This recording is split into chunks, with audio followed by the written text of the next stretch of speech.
खबर आपको दें, इजाफी गंदम दरामद करने के मामले पर वजारत नेशनल फूड सिक्योरिटी के 4 अफसरान जिम्मेदार करार दे दिए गए हैं। इन अफसरान को नाकिस मनसूबाबंदी और गफलत बरतने का जिम्मेदार करार दिया गया।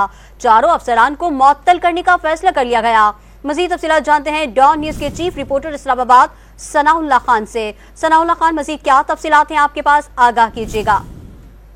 देखिए, ये जो प्राइम मिनिस्टर ने एक इंक्वायरी कमेटी बनाई थी, उसकी जो इब्तदाई रिपोर्ट है वो प्राइम मिनिस्टर को पेश की गई है और उसमें ये कहा गया है कि ये वजारत नेशनल फूड सिक्योरिटी है, उनके अफसरान को जिम्मेदार करार दिया गया है, जिनके नाम अगर देखें तो साबिक वफाकी सेक्रेटरी थे मोहम्मद आसिफ, जिन्हें वैसे पहले ही वज़ीर आज़म ने ओहदे से हटा दिया है।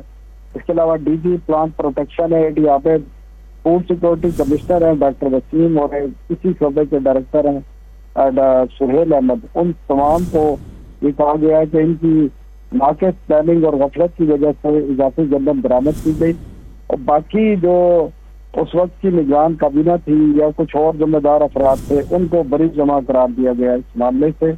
और तो ये मामला अब कैबिनेट में भी जाएगा। आज कैबिनेट की मीटिंग भी हो रही है, थोड़ी देर में किसी भी वक्त शुरू होगी। तवक्को है कि ये मामला वहाँ भी ब्रीफिंग दी जाएगी इस इंक्वायरी कमेटी के बारे में और कैबिनेट भी इस बारे में कोई फैसले करेगी। जी, सनाउल्लाह खान तफसीलात से आगाह कर रहे थे, आपका शुक्रिया।